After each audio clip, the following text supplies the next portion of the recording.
The Reserve Bank Board of Australia met and kept the cash rate on hold for another month. We haven't seen a cash rate movement since August of 2016. Now, on the positive side, we actually saw growth is good. Growth is actually going all right, so that's positive.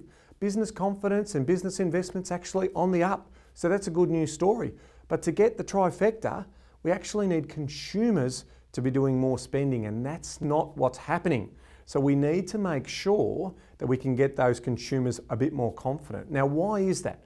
Well, fuel prices and energy costs are going up. That's obviously a problem for them. Also, out of cycle rate rises. They're a little bit worried about how much debt they're carrying and if rates are going to go up, so they're not spending as much. And you combine that also with the news around property prices are falling around Australia, and you get this confidence, this sentiment challenge, and that's also making sure that people are keeping their money in their pockets. Now, we do need that spending because retail spending, consumer confidence, all of those things are a really important part of getting the economy moving and putting more and more pressure to lift inflation and to also lift our wages growth story. So they're the reasons why the Reserve Bank is in no rush to keep the rate going higher. Now, I want to take a moment to focus in on the property market, all right? Because we have seen a lot of news and media stories around property prices tumbling, falling, biggest rates of decline. Now, the reality is, when we look at some of the declines that are occurring across the market, we've actually enjoyed some very, very strong growth in some markets. So, by example, we saw that over 70% price growth from the trough to the peak in the Sydney market. Now, in the last 12 months, that's off around 5.4%. Now, that might come off by as much as 8 to 10%. So if you're thinking about it, if you've made 70% and you're giving back 10% because it overran on its cycle, that's not a bad return.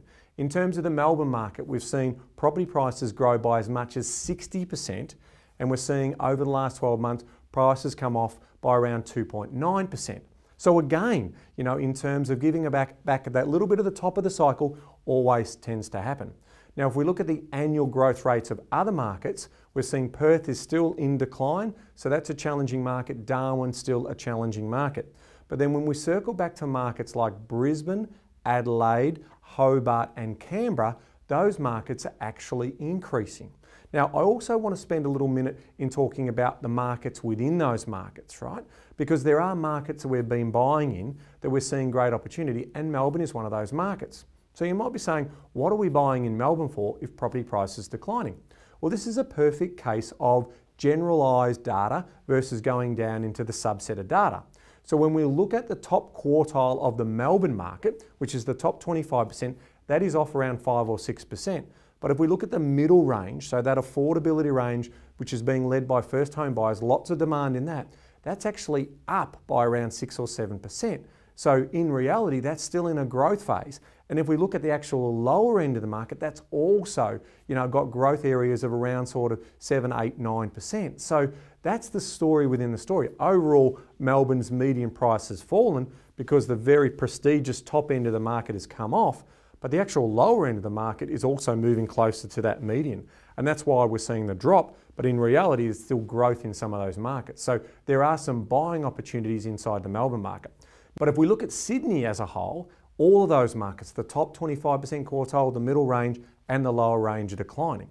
Now, if we look at other markets around the country, like Brisbane, the Brisbane market is actually all in growth. The Adelaide market, all in growth. The Hobart market, all in growth. The Canberra market, all in growth. But when we measure those as a collective and look at the Australian property market, because Melbourne and Sydney prices were so high, they come down and it looks like the property market's actually in decline when it's not.